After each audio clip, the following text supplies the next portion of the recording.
Mes chers compatriotes, bonjour à tous et à toutes, tout particulièrement à mes amis facebookeuses et à mes amis facebookeurs. Vous savez que sur les réseaux sociaux, nous aimons débattre. J'aime susciter des débats sur plusieurs sujets. J'aime vous provoquer, vous titiller, non pas dans le but de faire de telle sorte que nous soyons divisés ou bien de me montrer condescendant, mais tout simplement parce que, en tant que politique, et surtout parce que, en tant que leader d'une plateforme politique, d'un parti politique, ou du moins d'une structure politique qui a vocation à devenir un parti politique, j'aime vous entendre, j'aime voir vos réactions pour mieux appréhender les choses et pour mieux en apprendre sur le Congo et sur les Congolais que nous sommes les uns et les autres. Je ne vais pas être prolixe dans la présentation, mais je reviens vers vous tout simplement concernant ce projet de loi sur l'accession ou l'accessibilité ou la candidature à la magistrature suprême, une proposition de loi déposée par M. Noël Tchani. Au début, j'ai écouté ce compatriote, ce frère. Je l'ai trouvé intéressant, effectivement. Je pense que c'est quelqu'un qui a beaucoup de maturité. Je pense que c'est quelqu'un qui sait de quoi il parle, surtout dans ce domaine, dans son domaine, pardon, qui est le domaine bancaire, tout ce qui concerne la banque, voilà. Je l'écoute et puis je me dis, tiens, là, nous avons un compatriote qui a de la matière et qui maîtrise son domaine de prédilection qui est le domaine bancaire. Donc, je me répète, mais excusez-moi. Et j'ai été étonné de voir qu'un compatriote aussi compétent se soit liquéfié dans un sujet décrié non sans raison, qui partage, qui divise les Congolais. Cette proposition de loi. Et là, dernièrement, je l'ai suivi, voilà, vous voyez que je suis devant ma tablette.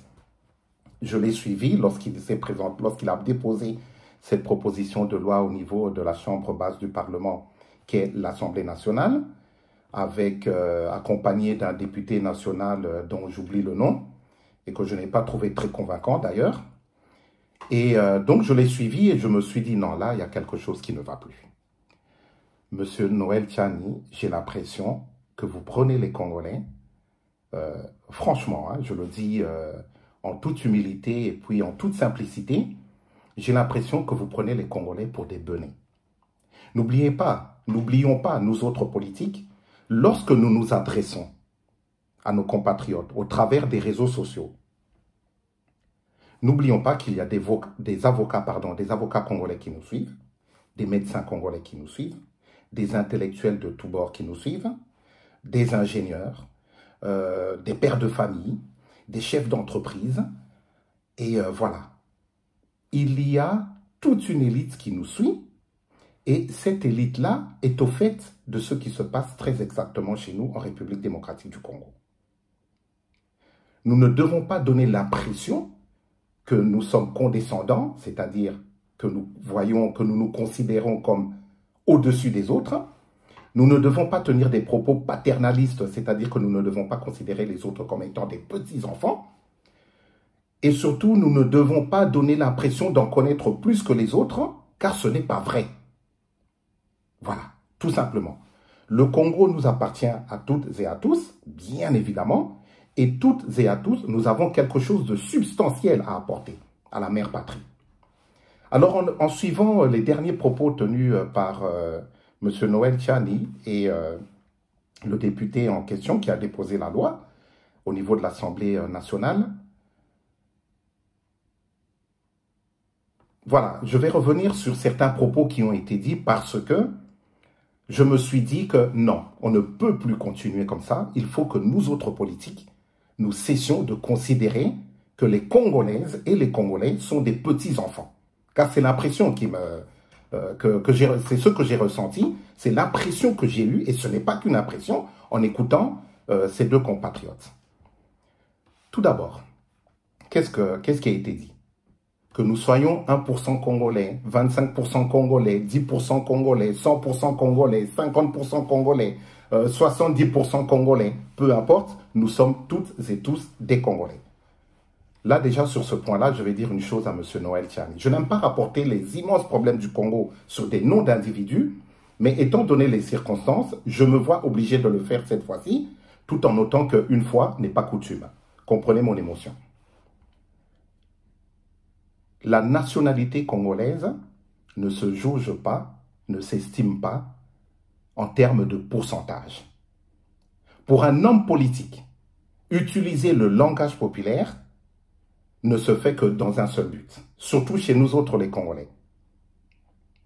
On cherche à toucher émotionnellement les Congolais, à entraîner les Congolais dans la passion. Un homme politique ne fait pas dans l'émotion, un homme politique ne fait pas dans la passion, un homme politique fait dans le raisonnement et la réflexion. Dans le raisonnement et la réflexion, en essayant d'être le moins partisan possible. Pourquoi? Parce qu'un homme politique a des rêves pour le Congo, a des idées pour le Congo et pour tous les Congolais. Alors voilà, la nationalité congolaise ne s'estime pas, ne se jauge pas, ne s'attribue pas en termes de pourcentage. Il y a une constitution qui est là. Et la constitution, qu'est-ce qu'elle nous dit? N'oublions pas, la constitution qui est la loi fondamentale, c'est-à-dire l'ensemble de ces lois qui s'imposent sur tout individu vivant en République démocratique du Congo, quelle que soit sa notoriété, quelle que soit sa position sur l'échelle sociale et quelle que soit l'épaisseur des billets verts qui peuvent être contenus sur son compte en banque. Nous sommes bien d'accord. La Constitution, c'est grâce à cet ensemble de lois que l'on arrive à administrer la nation, à administrer la République. En dehors de la Constitution, tout le reste n'est que philosophie. Dans un pays de démocratie, nous sommes d'accord. Mais le politicien raisonne sur base, je répète 3 fois, de la Constitution. Alors, des fois, il m'arrive de demander aux Congolais, concernant la nationalité congolaise, qu'est-ce qui dit que vous êtes Congolais? Bien sûr, le langage populaire, on le connaît tous. Oui, moi je suis Congolais à 100% parce que mon père est Congolais et ma mère est Congolaise. Ok. Moi je suis Congolais à 50% parce que mon papa est Congolais et ma maman n'est pas Congolaise mais elle est étrangère ou vice-versa. C'est pour ça que je suis 50% Congolais. Moi je suis 25% Congolais parce que ceci. Moi je suis Congolais parce que, je suis né au Congo. Moi je suis Congolais parce que ceci. Non. Non, monsieur Noël Tchani. La Constitution dit exactement ceci. La Constitution. Commençons déjà par la respecter.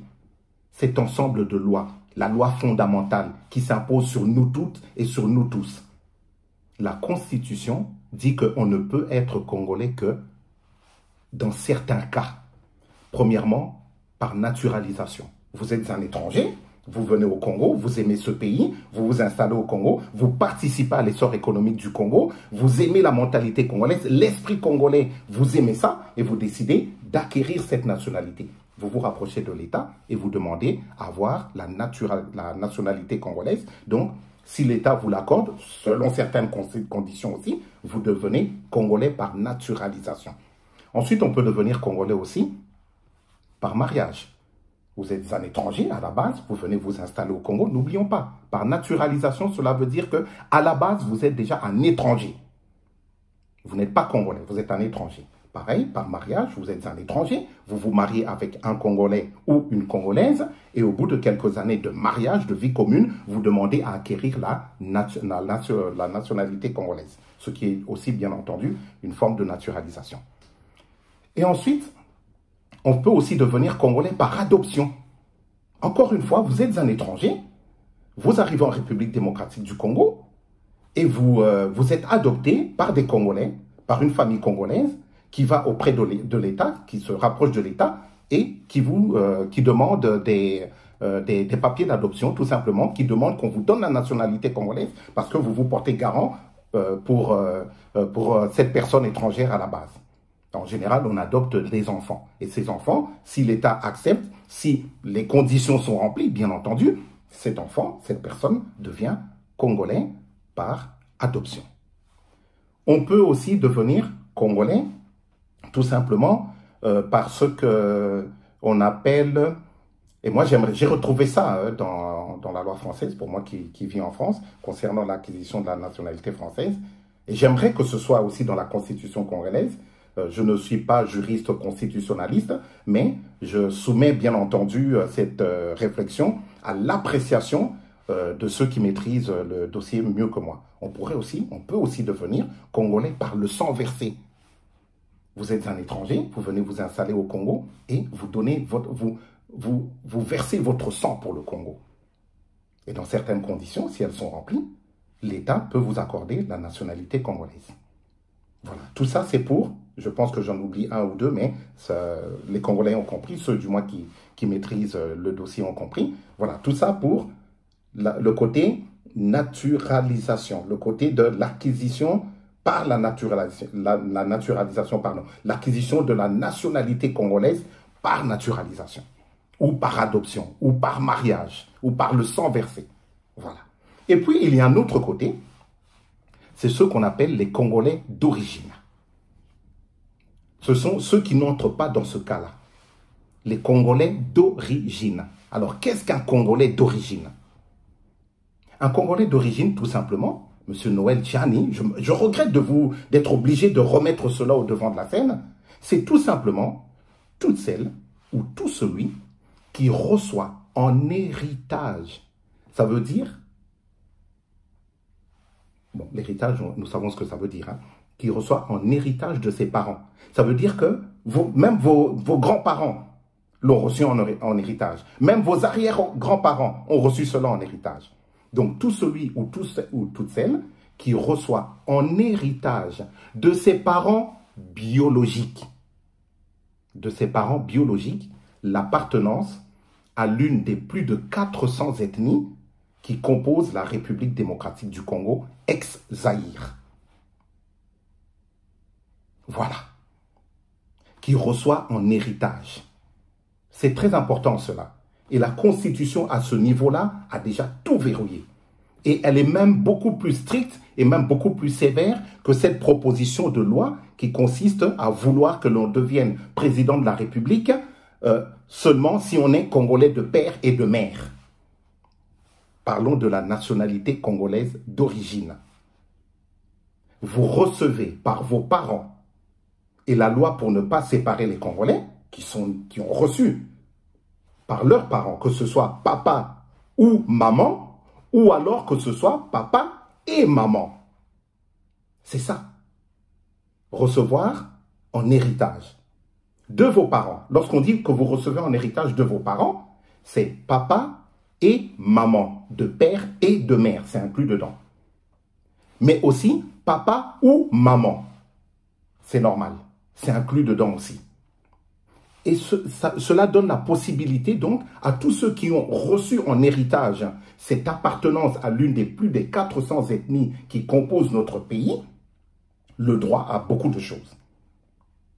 Alors, comme les ethnies et les tribus sont liées chez nous, et d'ailleurs ce lien est reconnu par les langues que nous parlons, à tel point que Baluba, et là je m'exprime un peu en lingala, Baluba, Balobaka, Chiluba, c'est lié. Bakongo, Balobaka, Kikongo, c'est lié. Bangala, Balobaka, Lingala, c'est lié. Donc, lorsque vous faites partie de l'une des ethnies qui composent la République démocratique du Congo, Monsieur Noël Tchani, Monsieur le député national, automatiquement, vous faites aussi partie de l'une des tribus qui sont propriétaires des terres du Congo. De l'une des tribus qui sont propriétaires des terres du Congo. Voilà ce que dit la Constitution. Alors, bien entendu, tout celui qui a reçu de son père et de sa mère, ou alors de son père ou de sa mère, l'appartenance à l'une des ethnies, l'appartenance à l'une des tribus, propriétaires des terres du Congo, a le droit de diriger ce pays. A le droit d'administrer ce pays, tout particulièrement en ce qui concerne la présidence de la République. Et c'est ce que dit la Constitution. Pour être candidat à la présidence de la République, il ne faut pas être congolais par naturalisation ou par adoption ou que sais-je encore. Non, il faut être congolais d'origine.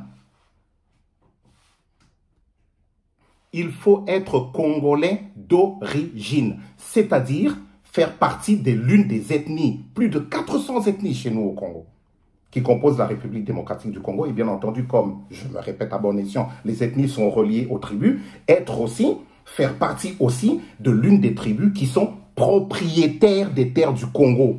Donc, M. Noël Tchani, vous ne pouvez en aucun cas proposer qu'un Congolais qui est propriétaire de l'une des terres du Congo et qui a reçu cette propriété à la terre de l'un de ses parents, de son père et de sa mère, ou de son père ou de sa mère, vous ne pouvez pas empêcher ce Congolais de pouvoir démontrer qu'il est capable d'administrer valablement le Congo en se positionnant à la plus haute marche de l'échelle sociale, qu'est la magistrature suprême, c'est-à-dire la présidence de la République. Alors vous me dites, vous prenez un autre exemple, M. Noël Tchani, et là je me dis, non mais il faut arrêter. Encore avec vos 50%, 25%, 70%. Vous voyez qu'un politicien ne peut pas s'exprimer de la sorte. Ça, c'est le langage populaire. Et vous savez que le langage populaire est beaucoup basé sur l'émotion, la passion, etc., etc. C'est pour ça que les Congolais sont divisés, parce que nous autres politiques, nous avons toujours tendance à tout mettre dans le domaine de la passion et de l'émotion, au lieu de réfléchir, au lieu de raisonner, au lieu d'avoir une vision, au lieu d'avoir des idéaux. Non, nous faisons dans la passion et l'émotion, et la passion et l'émotion divisent les cœurs. C'est ça le problème. Arrêtons avec ça, M. Noël Tchani. Arrêtons avec ça, Monsieur le député national. Donc, ce que je voulais dire, je reviens donc, revenons à nos moutons. Vous êtes en train de donner un exemple que je trouve abracadabrantesque, pour ne pas dire ridicule, pour ne pas dire, ce n'est pas une insulte, bête. Oui, imaginons que voilà, vous avez un Congolais, 50% Congolais et 50% Rwandais. Déjà, vous êtes en train de jouer sur la fibre rwandaise, parce que vous savez très bien que les Congolais, étant donné le passif entre la République démocratique du Congo et le Rwanda, ont des ressentiments envers les Rwandais. Non, M. Noël Tchani, ne jouez pas sur cette fibre-là. Ça, c'est alimenter le fil conducteur de la haine envers les Rwandais. Les Rwandais ne sont pas nos ennemis. Les Rwandais, je parle du peuple rwandais, sont nos frères. Ce sont des compatriotes et des frères africains. Dans beaucoup de familles congolaises, il y a des Rwandais. Dans ma famille, telle que je vous parle, il y a des Rwandais qui se sont mariés avec des Congolais, qui ont eu des enfants. Ces enfants vivent ici à l'étranger. Ce sont mes neveux. Ils sont moitié Rwandais, moitié Congolais. Mais ils adorent le Congo, le pays de leur père. Ils aiment le Rwanda, le pays de leur mère. Et c'est tout à fait normal. Ils ne font pas de politique. Alors qu'est-ce qu'on va faire? On va haïr cette partie de notre sang? Non, il faut arrêter avec ça, M. Tchani. Ne jouez pas là-dessus. Imaginons, voilà, à la tête de l'État congolais, nous avons un Congolais qui est moitié rwandais et moitié congolais. 50%, vous vous dites 50%, langage populaire. 50% rwandais, 50% congolais. L'exemple déjà, il est mauvais. Même si vous aviez dit chinois, libanais ou quoi, peu importe. À partir du moment, et ça notre constitution le dit, la nationalité congolaise est une et indivisible. Ça veut dire que lorsque vous êtes congolais, vous l'êtes à 100%. Pour utiliser le langage populaire, encore une fois, parce qu'apparemment, c'est le seul langage que vous comprenez. Vous ne comprenez pas le langage politique responsable qui a une idéologie derrière, qui a une philosophie et qui a une vision. Lorsque vous êtes congolais, vous l'êtes complètement. Je préfère utiliser ce terme-là. C'est-à-dire que, à ce moment-là, une fois que vous êtes arrivé à la tête de l'État, parce que le peuple a voté pour vous, et là encore on va revenir là-dessus, M. Noël Tchani, dans un pays où le peuple a le droit de voter, mais pas le droit d'élire. N'oubliez pas que vous parlez à un ancien combattant, à un ancien résistant, pardon, je n'étais pas combattant, mais résistant. Donc quelqu'un qui a tenu des propos vindicatif contre tout ce qui se passait d'anormal et qui ne répondait pas aux attentes du peuple congolais à l'époque. Maintenant, je suis un politique. Donc de ce côté-là, on n'a pas grand-chose à m'apprendre. Voilà, parce que j'ai donné de mon temps, de mon énergie, de mon argent, dans la lutte, vindicative c'est vrai, souvent, et là on peut en discuter, revendicative, légitime, pour que les choses aillent dans le sens de l'essor du Congo et du bien-être du peuple congolais. Je fais partie des gens qui ont lutté à ce niveau-là et je pense que nos compatriotes congolais le savent. Donc on n'a pas besoin de revenir là-dessus parce que ce n'est pas ça le sujet. Lorsque vous avez été élu par le peuple, on va y revenir plus tard, mais ça c'est un autre sujet. Lorsque vous avez été élu par le peuple, vous êtes là pour défendre les intérêts du Congo et les intérêts du peuple congolais. Vous n'êtes pas là pour défendre tantôt les intérêts du Rwanda ou tantôt les intérêts du peuple congolais, ou alors non. Vous êtes là pour vous êtes là pour servir totalement, sincèrement, profondément, sérieusement le Congo et le peuple congolais. Donc il n'y a pas de débat là-dessus. Cet exemple est mauvais. Je vais vous donner un exemple tout simple. Et ça, je pense que ceux qui me suivent, ceux qui discutent avec moi, le savent, je l'avais dit. Regardez du temps de Barack Obama. Nous étions tous là, ah, un noir aux États-Unis, ça y est, super, un noir président de la plus grande puissance du monde. Un Africain en plus, ça y est, il va défendre l'Afrique. Ça y est, il va défendre le Congo. Ça y est, les dictateurs vont tous tomber un à un. Non, moi j'avais dit, mais non mes amis, vous ne comprenez pas. Barack Obama n'est pas là pour défendre l'Afrique. Il n'est pas là pour défendre le Congo. Bien qu'il soit noir. Bien qu'il ait reçu en héritage de l'un de ses parents l'appartenance au Kenya, à l'une des tribus du Kenya, à l'une des ethnies qui composent le Kenya. C'est bien le Kenya, hein? Je m'exprime sous votre vigilance. Hein? Voilà. Barack Obama est là pour défendre les États-Unis d'Amérique et pour défendre les Américains, pour veiller au bien-être des Américains. Et c'est ce qu'il a fait. Dans son rôle de magistrat suprême américain, de première personnalité américaine, jusqu'à aujourd'hui, il fait partie des personnes qui ont bien rempli leur rôle. Il fait partie des meilleurs présidents des États-Unis. Notre fierté en tant que noir, elle est là. En tant que black, elle est là. En tant que nègre, elle est là. Mais c'est tout. Il ne s'est pas battu pour le Kenya, il ne s'est pas battu pour l'Afrique, il ne s'est pas battu pour le Congo. Mais non, il ne s'est pas battu contre les dictateurs africains. Ça, c'est le rôle des politiques africains. C'est le rôle du peuple africain. Lui, il est américain, selon la constitution américaine, qui dit que est américain toute personne qui est née sur le territoire américain, sur l'une des terres américaines. Point barre. Certains ont voulu lui contester cette appartenance. Certains ont voulu lui contester cela. Qu'est-ce qu'il a fait? Il a sorti son extrait d'acte de naissance. Il a dit, je suis né sur le territoire américain. Et tout le monde s'est tu. Terminé. Plus de débat. On passe. Next. Et il s'est imposé et il a travaillé pour l'Amérique et pour les États-Unis d'Amérique. Pour les Américains, pardon, je rectifie, je me suis mal exprimé. Pour l'Amérique et pour les Américains. Pour l'essor des États-Unis d'Amérique et pour le bien-être des Américains. First. C'est ce que nous voulons au Congo. Et ce n'est pas parce qu'on est né de père et de mère congolais que cela est garanti. Non. Parce que sur cette histoire, je donne un autre exemple pour contredire l'exemple de M. Noël Tchani. Prenons deux étrangers, un Chinois et une Libanaise, qui viennent s'installer au Congo. Vous voyez qu'ils n'appartiennent pas à l'une des ethnies qui composent la République démocratique du Congo et qu'ils n'appartiennent pas non plus, par projection directement proportionnelle, à l'une des tribus qui sont propriétaires des terres du Congo, comme l'exige la Constitution. On est bien d'accord. Ces deux-là s'installent chez nous, au Congo. Ils adorent ce pays.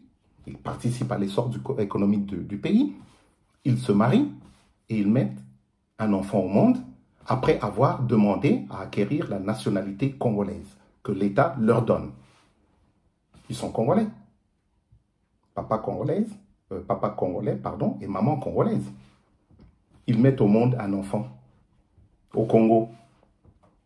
Cet enfant est congolais, de père et de mère. Mais son père, à l'origine, il est chinois.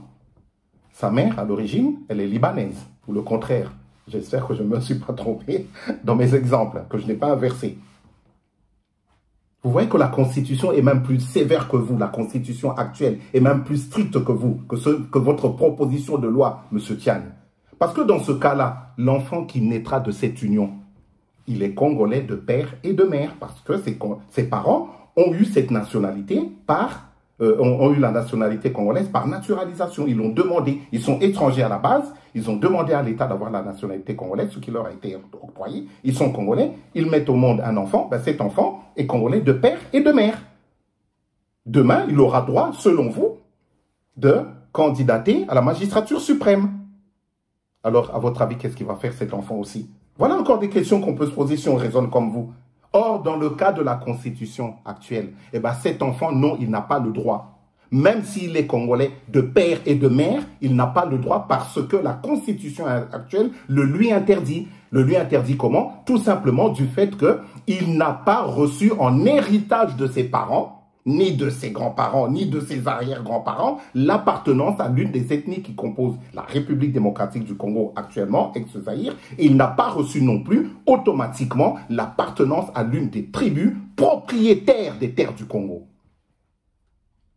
Monsieur Noël Tchani, monsieur le député, avançons. Vous dites encore une chose.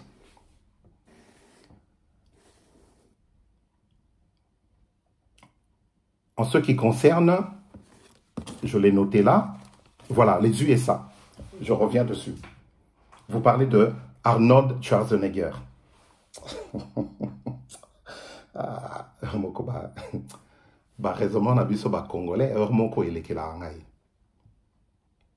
Vous parlez d'Arnold Schwarzenegger, regardez, il n'a pas pu candidater à la magistrature suprême parce qu'il n'est pas congolais, il n'est pas américain de père et de mère. Non mais attendez, est-ce qu'on peut arrêter les bêtises? Est-ce qu'on peut arrêter de prendre les Congolais et les Congolaises qui nous suivent pour des benets? C'est pas parce que chez nous il se passe des fois tout et n'importe quoi qu'il faut croire que les Congolais sont bêtes. Les Congolais ne sont pas bêtes.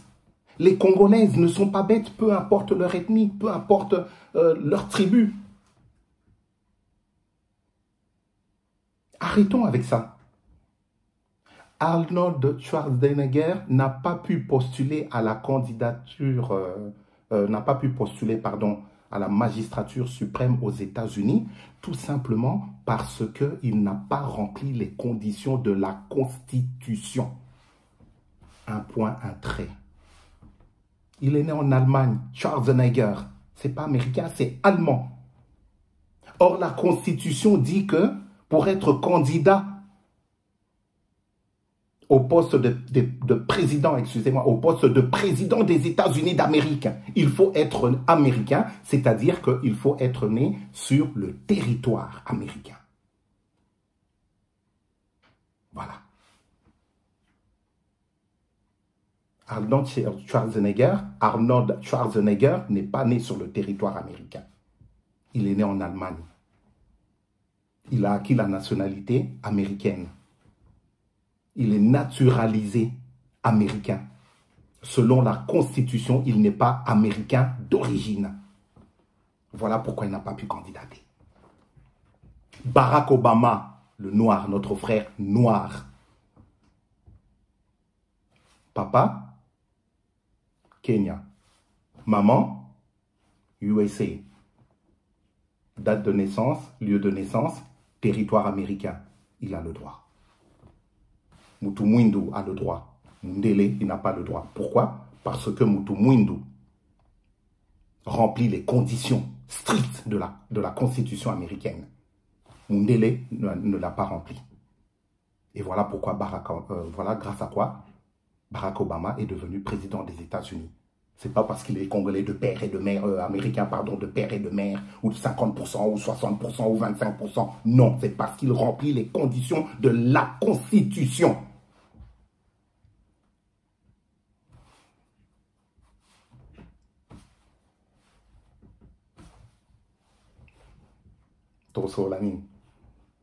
Voilà, c'est tout. Arrêtez de prendre les Congolais pour des benets. Que les Congolais qui sont à l'intérieur du pays ou à l'extérieur du pays, arrêtez de les prendre pour des benets, pour des idiots, pour des gens au batangate, au barezonakate, au bazamayelete, au tokorikoya, au balancer tout et n'importe quoi, bakolia na bango kaka, baromela na bango kaka, parce qu'on va jouer sur l'émotion, la passion, anti-rwandais, anti-belges, anti-occidentaux, anti-américains, anti-homosexuels, anti-juifs. Non, arrêtez avec ça. Monsieur Noël Tchani, monsieur le député national, arrêtons. Revenons à de meilleures considérations. Soyons responsables. Ne raisonnons pas selon l'épaisseur des billets verts, mais selon des idéologies, selon un idéal, selon une vision, selon notre souci du peuple, selon notre volonté de remettre le citoyen lambda congolais au centre de toutes les préoccupations. Peu importe qu'on soit du FCC comme moi, peu importe qu'on soit de l'UDPS, peu importe qu'on soit du MLC, de notre frère Jean-Pierre Bemba, peu importe qu'on soit ensemble de Katumbi, peu importe qu'on soit de l'UNC de Vital Kamerhe. Ne suivons pas les hommes. Moi, je ne suis pas dans le FCC parce que j'ai suivi Joseph Kabila. Tout le monde sait très bien que je fais partie des personnes qui ont lutté contre le système que dirigeait Joseph Kabila. J'ai été avec Honoré Ngbanda Nzamboko Atumba, paix à son âme. Tout le monde le sait. J'ai passé près de 10 ans avec lui en tant que président régional de la Parico Europe. J'ai accompli un travail. Mais je ne suivais pas l'homme. Je suivais sa vision, ses idées, tout ce qu'il dit, l'idéal, les idéaux pour le Congo. Je me suis dit, tiens, ce monsieur, il est intéressant. Et je me suis rapproché de lui, malgré les critiques, malgré les insultes. J'ai travaillé avec Honoré Ngbanda, malgré qu'il était décrié, le Terminator, le hibou, massacre des chrétiens, assassin et tout et tout. Qu'est-ce qu'on n'a pas dit? Mais je n'ai pas suivi l'homme. J'ai suivi les idées. J'ai suivi la vision. J'ai suivi ce besoin d'avenir qui était manifesté pour le Congo et pour le peuple congolais. Le discours.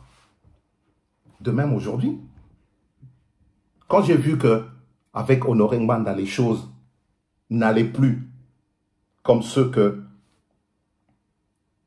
sur ceux on s'était entendu. Si je peux m'exprimer ainsi, corrigez-moi si je me trompe, il n'y a pas de souci. Quand j'ai vu que ça n'allait plus, qu'est-ce que j'ai fait? Je me suis retiré et j'ai créé l'Isanga avec les mêmes idéaux. L'Isanga qui veut dire ce que ça veut dire. L'Isanga qui veut dire tout simplement que pour que les choses changent au Congo, nous devons être ensemble. Unis dans la diversité et le respect réciproque de toutes les opinions matures. Peu importe nos ethnies, peu importe nos tribus. Ce qui compte, c'est que nous ayons les uns et les autres. Sincèrement, réellement, sérieusement, profondément, au centre de toutes nos préoccupations. L'essor du Congo et le bien-être du peuple congolais.